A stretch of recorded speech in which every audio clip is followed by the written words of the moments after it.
નમસ્કાર, હું ગોપાલ ઇટાલિયા। ભાજપના રાજમાં ગુજરાતની હાલત યુપી બિહાર કરતાં પણ વધુ ખરાબ થઈ રહી છે, જેના બોલતા પુરાવા વિડીયોના સ્વરૂપમાં રોજે રોજ આપણા સમક્ષ આવે છે। ક્યાંક વડોદરામાં કોઈ નબીરો ડ્રગ્સ પીને દારૂ પીને એક્સિડન્ટ કરીને કોઈને મારી નાખે છે। અમદાવાદની અંદર લુખ્ખાઓ તલવાર લઈને આતંક મચાવે છે। કોઈ જિલ્લામાં કશુંક, કોઈ જિલ્લામાં કશુંક, ક્યાંક આ ક્યાંક તે અનેક ઘટનાઓ ગુજરાતને હચમચાવી નાખે અને યુપી બિહારના જંગલ રાજની આપણને અહેસાસ કરાવે એવી હદે ગુજરાતમાં કાયદો વ્યવસ્થાની સ્થિતિ કથળી છે।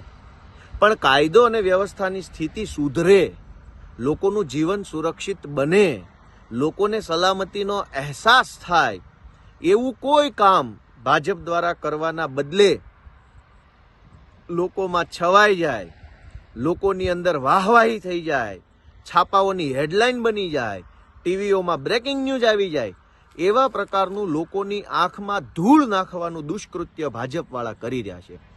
આજે હર્ષ સંઘવીએ કંઈક નિર્ણય કર્યો અને હર્ષ સંઘવીએ ગુજરાતના ડીજીપીને, મુખ્ય પોલીસ અધિકારીને કહ્યું કે આપણે તમાશો કરવા માટે થઈને શું કરવું પડે, તો બંને કદાચ નક્કી કર્યું હશે, આ મારું કલ્પના છે, અને તમાશો કરવા માટે નિર્ણય કર્યો કે 100 કલાકની અંદર એક્શન લેવામાં આવશે અને બધા જ લુખ્ખાઓની યાદી બનાવવામાં આવશે। અરે વાહ ભાઈ વાહ!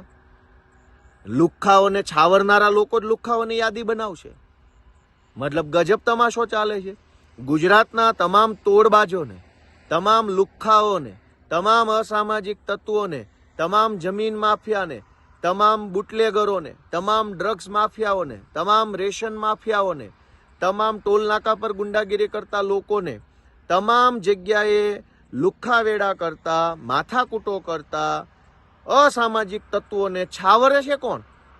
ભાજપના ધારાસભ્યો, ભાજપના જિલ્લા પંચાયતના સભ્યો, ભાજપના સંગઠનના માણસો તો છાવરે છે।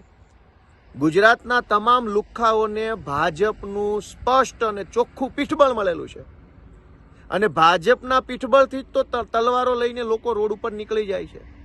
જેને જેને ભાજપનું પીઠબળ નથી, એક આમ માણસ, ગરીબ માણસ, નાનો માણસ, મજૂરી કરતો માણસ, એ તો ક્યારેય તલવાર તો છોડી દો, હેલ્મેટ પહેર્યા વગર પણ ઘરની બહાર નથી નીકળી શકતો। એક ગરીબ માણસ રોડ ઉપર રેંકડી પેલી એની લારી ઊભી રાખીને ફ્રૂટ વેચતો હોય તો એની લારી પણ આમ પકડીને ઊંધી નાખી દેવામાં આવે છે, ત્યાં સુધી પોલીસની અંદર તાકાત છે।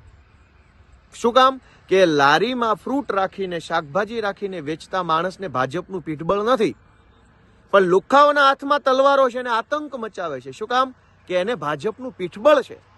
તો ગુજરાતમાં ભાજપની સરકારની નોકરી કરતા ગુજરાતના મુખ્ય પોલીસ અધિકારીને વિનંતી કે જો તમારે લુખ્ખાગીરી ઓછી કરવી હોય, ગુજરાતને યુપી બિહાર બનતું અટકાવવું હોય, તો લુખ્ખાઓનું લિસ્ટ બનાવવાની જરૂર નથી, પણ લુખ્ખાઓને છાવરનારા ભાજપના નેતાઓનું લિસ્ટ બનાવો, અને તમારામાં હિંમત હોય તો ભાજપના નેતાના એક પણ લોકોનો કોલર પકડી બતાવો।